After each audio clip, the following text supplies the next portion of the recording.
Greetings everybody. Let me take care of a little business real quickly. So if you want to support the channel, you can become a member for a couple bucks a month. And it lets you download videos as well as you get at least a day ahead of time on the release of a new video where it is ad-free. So you can watch advertising free whenever I release a video, at least for a day. On there. Also, there's links to my books if you are so inclined and haven't had a chance to read them yet. That'd be great as well. Anyway, this is the second in the series of my favorite hops, and I would be remiss not to include the Highline. And it's an interesting run, and between hoppers, some of us refer to the Highline as the whole thing from Chicago to Seattle. And others refer to the Highline as the actual Highline subdivision, which runs from Havre to Whitefish through Glacier National Park. So I'm going to call the whole thing the Highline as far as this video goes and break it up into the crew change segments along the way. So this thing is 2,100 miles in length. It's got 9 crew changes, cuts across 7 states. Pretty impressive run, and the scenery ranges from the plains to the Mississippi River to the mountains of Montana. So let's hit the Highline, and we'll start in Chicago and head for the first stop in LaCrosse.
So LaCrosse is the first crew change and is historically significant in that it's where the Burlington crosses the Milwaukee Road tracks.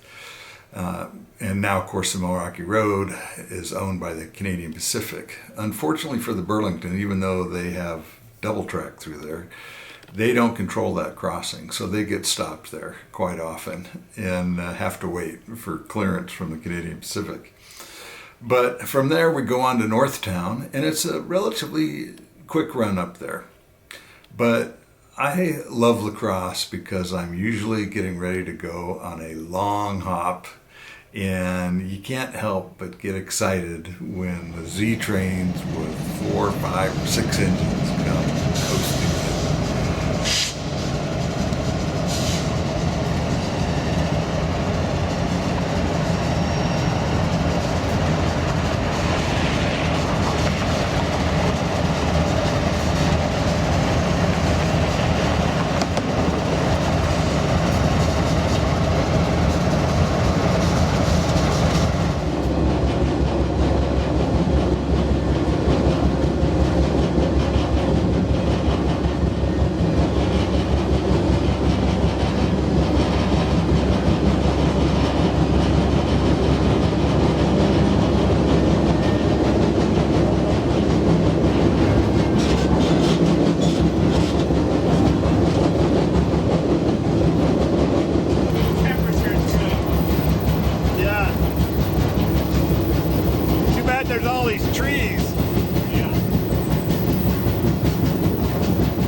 So after a quick crew change at the Northtown yard, we head northwest towards Dilworth, Minnesota for the next crew change.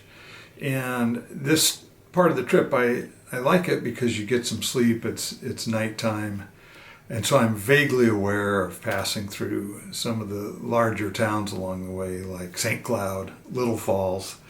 But we eventually break away from the Mississippi River at about Little Falls and head on towards Dilworth. But as the sun comes up in those northern areas of the country, if it's been a clear night, the grass is covered in dew, there's often ground fog, and it's usually quite beautiful.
Dilworth is the next crew change, and it's a short one, like most of these are. And we head on into North Dakota, across the Red River, the only river in the country that flows north. But anyway, we head west out of there, and there's a couple things that happen here. Number one, we have to make the junction, KO junction. We got to make a right turn there.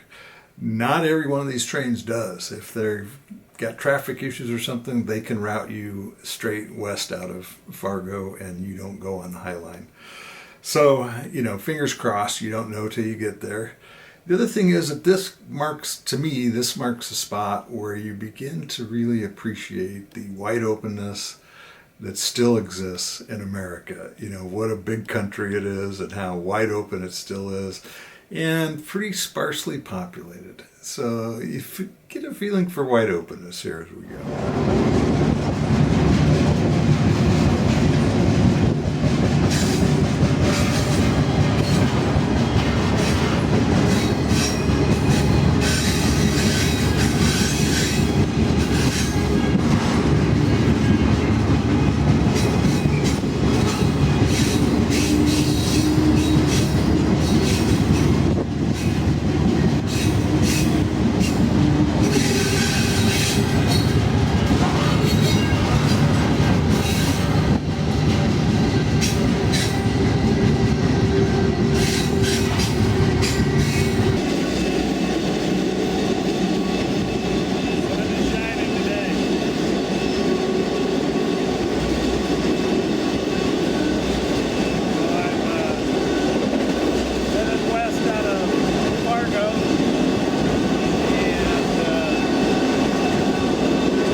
So the train generally really clips right along between Dilworth and Minot, so it doesn't take a whole lot of time to get between the two.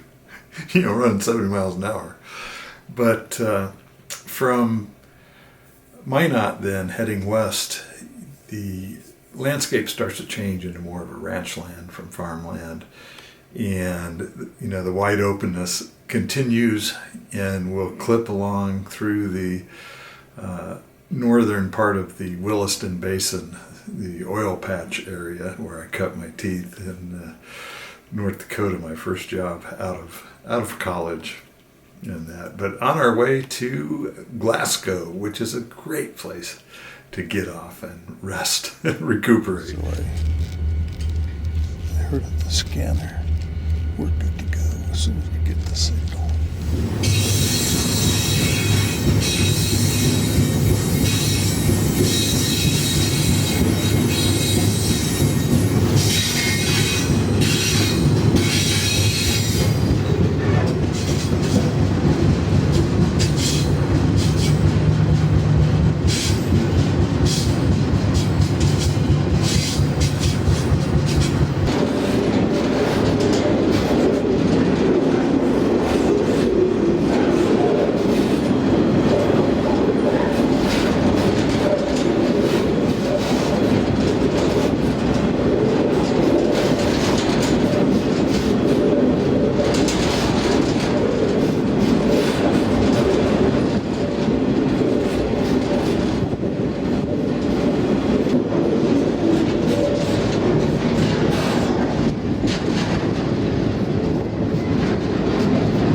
rides to what's known as a pig with wings. Got these side pieces on it. valves here to deflect air. And the reason I changed is because I was too close to the engine, and I'm getting off at the next cruise stop because my water sprung a leak. My cheap gallon jug leaked out a bunch of water. So each time we stopped at a siding, which is very rare, this is the second time, I've managed to go back further on the train,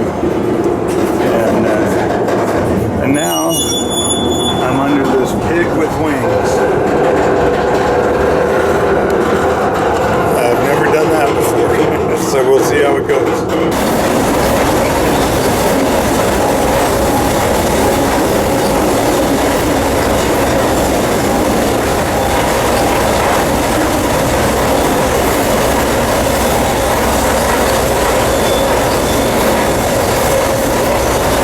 Pig with wings isn't exactly flying. We got put in the hole, probably waiting on another train to come by. Or obviously waiting on another train, I guess. But anyway, pretty comfortable ride under here, I must say. It's not the best for filming, but it's very comfortable. And I got to make sure I stay awake because I can't miss Glasgow. I got to get off there so I can get replenished and everything. But yeah, pig with wings. I like that. It works.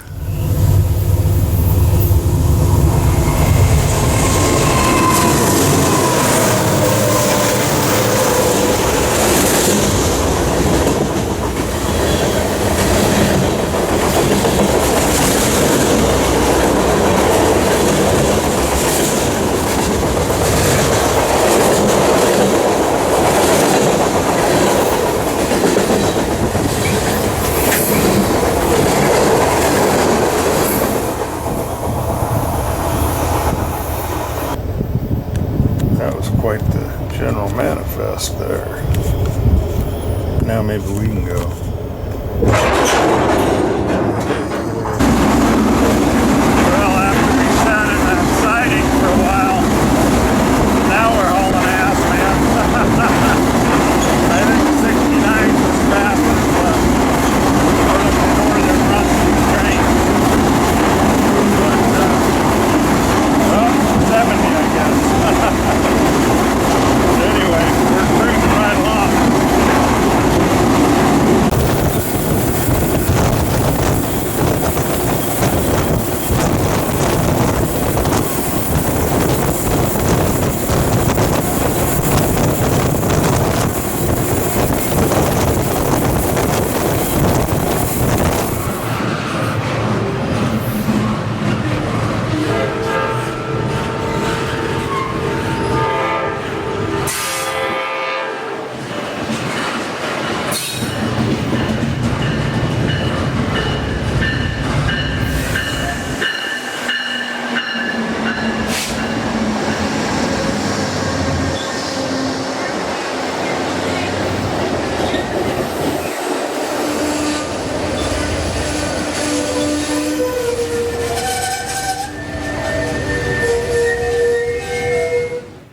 Well, Glasgow is definitely a busy place with the crew changes going on, and the Amtrak station there is watching everything going on. Crew change happened, and then as the train pulled out, in came Amtrak. But Glasgow's a good place to replenish, take a break.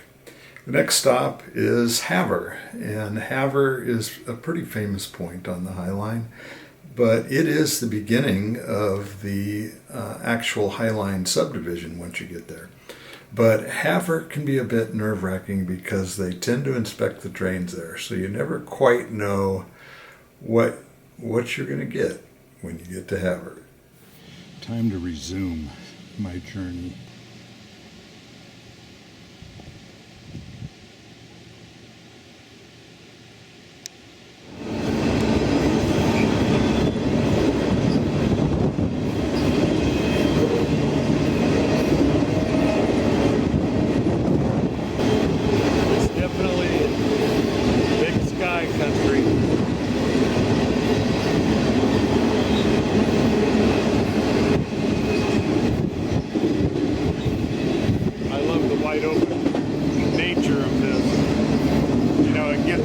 the scenery goes for people, I'm sure, but I enjoyed it. So I think we're hanging out past that turnout. So I'm not sure how this is going to work. One train's probably going to have to pull partway in here to let us get past, because we're pretty long. He's still moving okay.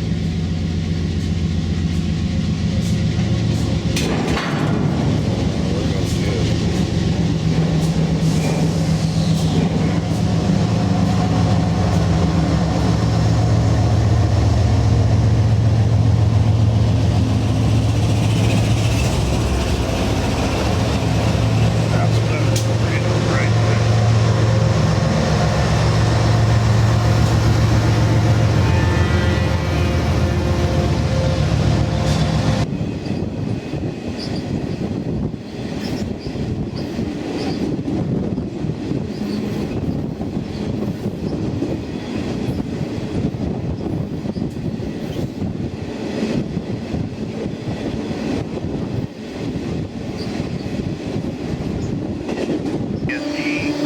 And it's on the Milk River subdivision between mileposts 303.5, 303.5 by the E, milepost 342.0, wind gusts up to 77.0 mph, and we have permission to go track speed if conditions are not severe as indicated per SSI 33, over. Holy shit! We have to stop. It's so fucking windy. We're gonna get blown over.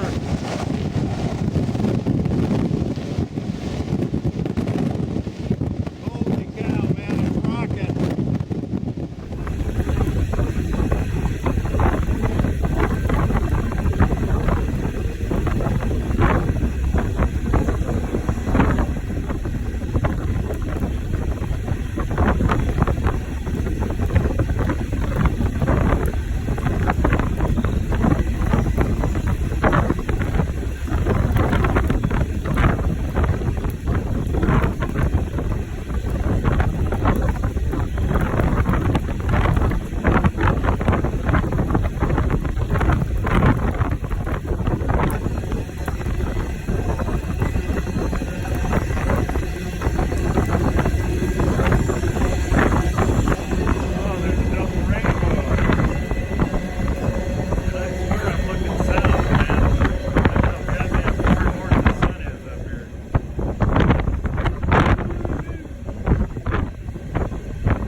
So this is a 484 locomotive. It's got 4 wheels on the front truck. I think they call it the pilot truck, maybe. And then it's got 8 driving wheels, and then 4 on the trailing truck.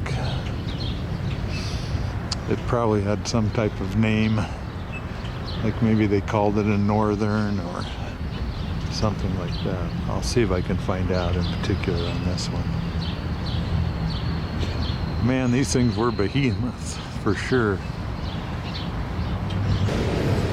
Oh yeah. This Northern type locomotive, survivor of the last steam engine acquired by the Great Northern Railway for mainline passenger service. It was placed on permanent exhibition here on May 15th, 1964.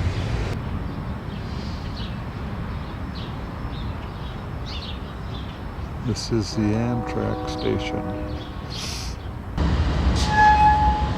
They also inspect the train while it's stopped here quite often. A fairly significant inspection. They'll have carts run up and down both sides of the train.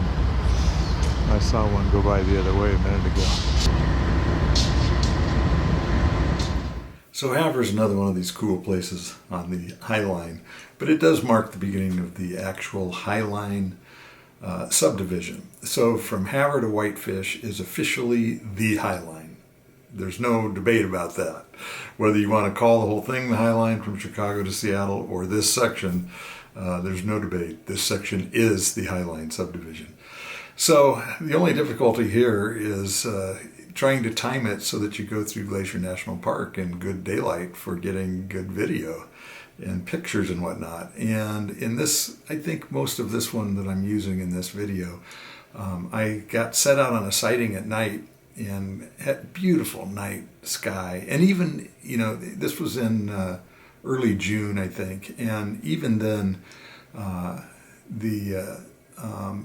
it's almost like the land of the midnight sun. You know, there's always sunlight on the horizon somewhere, it seems like. You know, very little, just total darkness because the days are so long.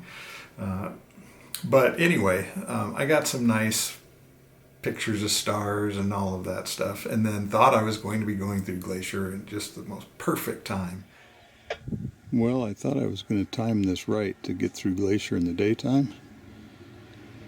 But this goddamn train has been sighted out for 4 hours now. Maybe even 5. I was asleep when it stopped. Just outside of Glacier. And I don't know if the crew timed out or what. There's been a lot of eastbound trains passing us. So my guess is they're just trying to balance traffic out. But I'm hoping this is the last train coming past us before we roll on now.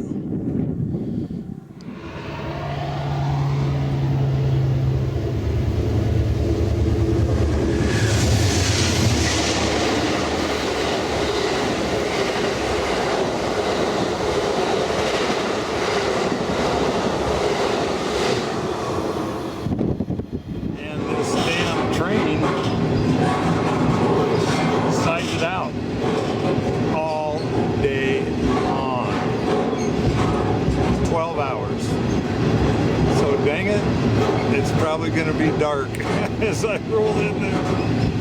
Like, that life of riding the rails, right? This little creek's had a couple of beaver dams in it, I've noticed. They do their thing. Interesting little creek.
Well, it's definitely difficult to do Glacier National Park and the Highline subdivision justice with a handheld camera on a train in the evening. It would have been nicer during the regular daytime, but the beauty there is simply spectacular and just breathtaking. So it's definitely worth the trip through there.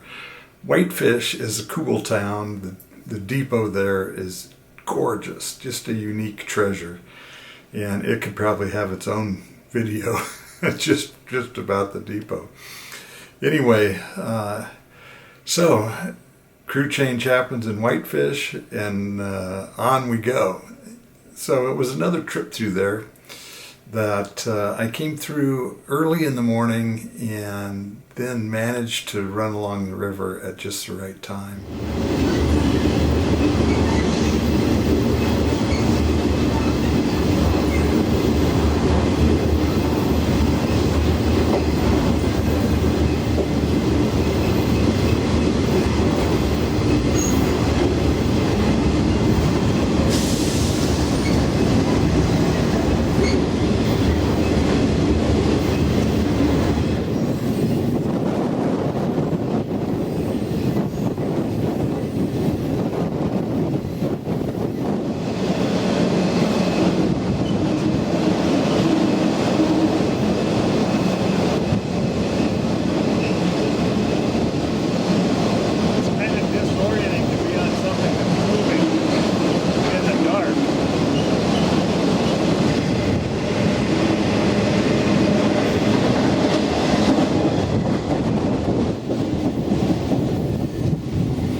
So at Hauser, Idaho, where the train stops for a crew change, you roll through a covered fueling facility and it feels like you're indoors on a train as you roll through that thing.